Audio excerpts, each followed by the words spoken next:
here with Michael DePlata, creative director for Shadow of War, here to walk us through a live game demo. Very excited about this one. I love Shadow of Mordor. Tell us about what we're going to see here. So it's the sequel to Shadow of Mordor, so we've really gone to a lot of effort to kind of make this bigger and better in pretty much every way. So we're here in one of the new regions of Mordor. This is in the south, it's Nirn, and something that's new in the game is we've added these sort of epic scale, Helm's Deep scale fortresses for you to conquer. And also one of our key features last time was the Nemesis system. Everyone had their own unique personal enemies. So we've expanded that, but we've also added new ranks to that as well. So the Overlord that's in charge of the fortress, for example. So to conquer the fortress, we need to kill him. But as well as that, what we wanted to show a little bit of was the open world. So we've got the fortress, but then we also have these outposts that are spread throughout the kind of the sandbox and the open world. And before you go and take on the fortress, you can go and assault the outposts to weaken them, to draw out the different war chiefs and so on. So Evan, who's playing, he's just sort of moving through the open world. He's actually, that guy he just tackled, that's a treasure orc, so it's a new thing we've added. So killing these guys will give you money or different loot or gems to upgrade your gear with as well. So I'm noticing a much greater variety of weapons. In the first game, it was pretty much your sword. Yep. In this, I've seen him just break out like a light spear. Yeah, and he's doing that while mounted now. So that spear, that's actually, it's Aeglos, which is the spear of one of the elf heroes that battled against Sauron in the Second Age. So Celebrimbor's reforged that. Oh, the treasure orc's died, so we've dropped a gem. And because our battles are so much bigger scale now, we can have, hundreds of warriors in battle. Having that crowd control and that ability to have these big sweeping attacks against those guys, and also to fight while mounted using the spear expands that. Oh, and nice. The ending of the original Shadow of Mordor was sort of like an assault on a keep. So it seems like you've taken that element and let people experience it throughout the game. Yeah, so that's exactly right. We've taken it, we've expanded the scale of it, we've connected it to the Nemesis system, so the forts themselves actually express the personality of the different orcs and the overlords and the different tribes that they belong to. And also we've made it sort of much more integrated as part of the story. So now after you build your army, you really do get to conquer Mordor and take over these fortresses, upgrade them, install your war chiefs, and then defend them against the counterattacks and Sauron trying to take them back. So it's really an entirely new layer that we've added on top of the previous You're game. creating your own power hierarchy. Exactly, which is a really natural place to take the Nemesis system, which was always about these power and these hierarchies and backstabbing and rising up through the ranks. So we've added a whole additional layer to that and goals around why is it that you want this power and what are you going to do with it. And you mentioned a couple times there being like different layers to the hierarchy, different roles within the organization. Can you give us sort of an outline of all those? Yep. One of the things I really like about Shadow of Mordor and Shadow of War is any enemy that you meet in the world, so any random grunt has the potential, if he kills you or achieves something else, to rise all the way up to ultimately become your personal arch enemy and villain in the game. So we have the grunts, who are the basic kind of troops within Mordor. We've expanded those because now we have the Olog High, so these these big trolls that are very effective in combat, so they add a new dimension to that. Then we have the captains, who at the next level they can be promoted with, but even within the captains we've added a ton more variety and challenge to fighting them because they now have different advanced classes. So we have tanks who can take a lot of punishment, commanders who can inspire other guys to fight harder, assassins, beastmasters, like a lot of these different classes.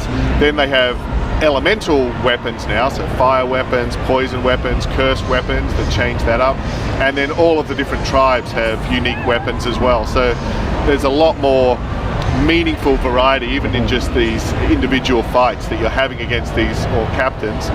Then we have the war chiefs that lead the captains and can have them as bodyguards, so you're fighting those in groups. And then we have the overlords, who are the sort of ultimate boss fights. But then you can manipulate the orc society in other ways, because if you dominate different enemies, you can convert them to your side, and then they can potentially become spies who can stab their war chief in the back, or even become a spy inside the fortress. So as you're going to assault it, they'll just sabotage it for you. There's so much palace intrigue going on. Yeah, bodyguards that you can summon. So the manipulation of the whole hierarchy. Oh, this guy, Olrock the Strong. Yeah, So everyone, whenever I read comments on these, they're always just shut up and stop talking while the orcs are trying to talk. But it said he was a machine commander. So can you tell us about? I know that is it 4 different sort of machine type classes, like the type of societies they have? Yeah, so the orc tribes, the different societies, there's 7.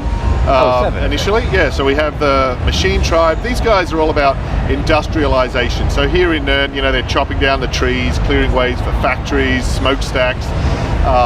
The Saruman Exactly. followers. Yeah, which is a really classic theme in Tolkien of kind of industry versus nature as well. Feral tribe, which is about the beasts and sort of taming and training or killing the monsters and creatures. Terror tribe, which is about using fear and intimidation and executing their enemies. And then, so he was a machine commander. So now you've got the machine tribe and those attributes, and then combining that with the commander class. So all of the possible classes and tribes can interact to make hundreds of different and getting classes. influence in the machine tribe, for instance, would give you like access to more machine-oriented things. Is that how it works? So there's a couple of ways that really affects the gameplay. One, if you put a machine commander in charge of the fortress, that's going to spread their influence through the world. So there's going to be more smokestacks, in the world in those factories, and then more concentration of opportunities and enemies and followers around the outposts and so on. The chatter of the enemies changes, so it really just changes. It's a little bit like if it was an urban open world game and you go between different suburbs or different areas, there's a different cultural flavor to the city, and the tribes are kind of like that in how they put that layer over the world. And something we noticed, actually when we were talking before, there was a character named Fubar. Something we noticed when it was being shown off at the conferences is that it seems like a lighter tone. It seems kind of funnier than the first one, which was pretty serious most of the time. I think it's actually gone further in both directions. So it's more epic and it's more serious, and the stakes are higher, and the issues of the corruption and the Ring of Power and the tension between Talion and Celebrimbor and the stakes of what they're doing. They're behind enemy lines, raising an orc army to take on the Dark Lord. What sort of journey is that going to be for them? Right. So that can get pretty dark and serious and intense, and it's big epic battles. And then at the other end of the continuum, we do have these characters that bring levity. Especially the Orc Society. Like they seem very like they're threatening. They're big, threatening monsters, but they're also like kind of goofy and dumb. They're kind of lunkheads at times. Yeah. They're definitely. The one thing we try to mostly. There's exceptions because we want to have a big variety, but the cliche we try not to fall into with them is that they're dumb. They're not cavemen. Sure. They're smart. They're just they've just really let their urges run away with them. They're just really They're driven. really enthusiastic at times. Yeah, very enthusiastic. So I think that brings an element of kind of just joy and fun to the combat, and well, it's almost like they're enjoying it. They're into it. But then at another extreme, I think we've almost got a little bit of horror in there as well. Some of our missions are sort of spookier and darker, which is something you see in Tolkien and Peter Jackson's movies. So just because the scale of the game's so much bigger, we just have to kind of broaden the palette of the different sorts of moods and stories and things that are happening.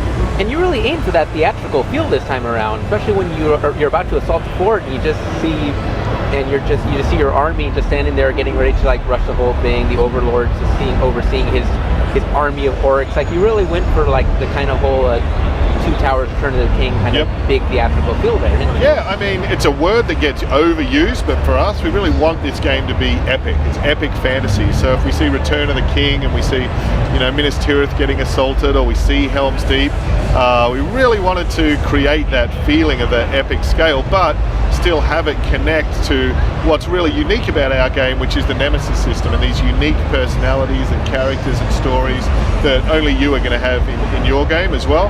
And it's a huge amount of work to do that, but we're so happy with how it's come together at the end.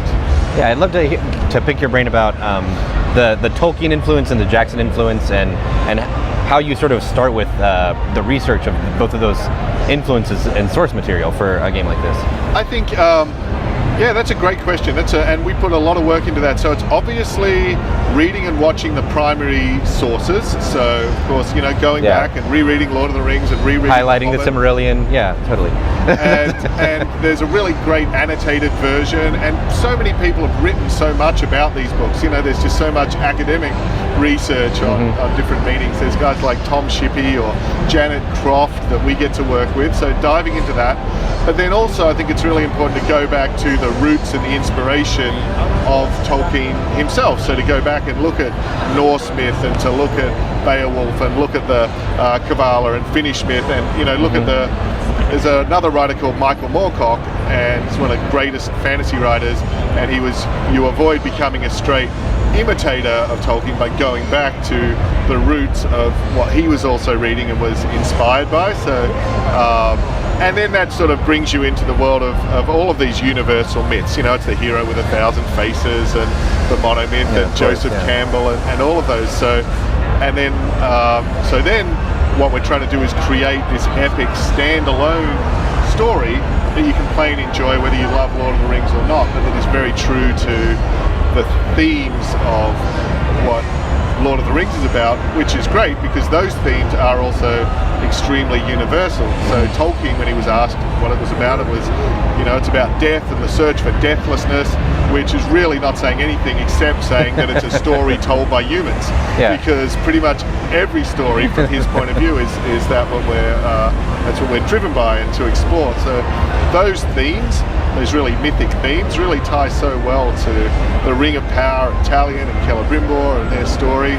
And you mentioned there's like a tension between Talion and Celebrimbor, and you mentioned like the stakes of what they're trying to do. Can you give us sort of a broad overview of what it is they're trying to accomplish this time around? Yeah, so Talion, played by the amazingly excellent Troy Baker, in the first game he was very driven by revenge. We wanted a very fast, strong hook that could get you into the game and motivate you to exploring Mordor and hunting these orcs. Now, with Shadow of War, where we're able to create this bigger, more epic game, he's moved beyond that, and I think he's very driven by wanting to hang on to what remains of his humanity. So in a way, he's less driven by revenge and more driven by altruism and wanting to help these people in Minas Ithil and wanting to defend and hang on to humanity. From his point of view, it's almost post-apocalyptic. It's after you've lost everything, people can put a lot into trying to hang on to what remains or what they're trying to hang on to and not get lost by that. And Celebrimbor is much more driven by just more practical concerns of power. Yeah, it's less of a revenge story this time around. Yeah, it kind of felt like that came to a head in the first one, but there was an implication that he was going to keep fighting at the end. So. Yes, but now it's grown. The scale of everything's grown, and he's fighting for something bigger than himself. Whereas Celebrimbor is just all about destroying Sauron, and ultimately, we had Bruce, one of our Ologs, the other day put it like Bright Lord, Dark Lord, same thing really. Yeah. Celebrimbor is very inspired by that idea of Galadriel when she was offered the ring by Frodo.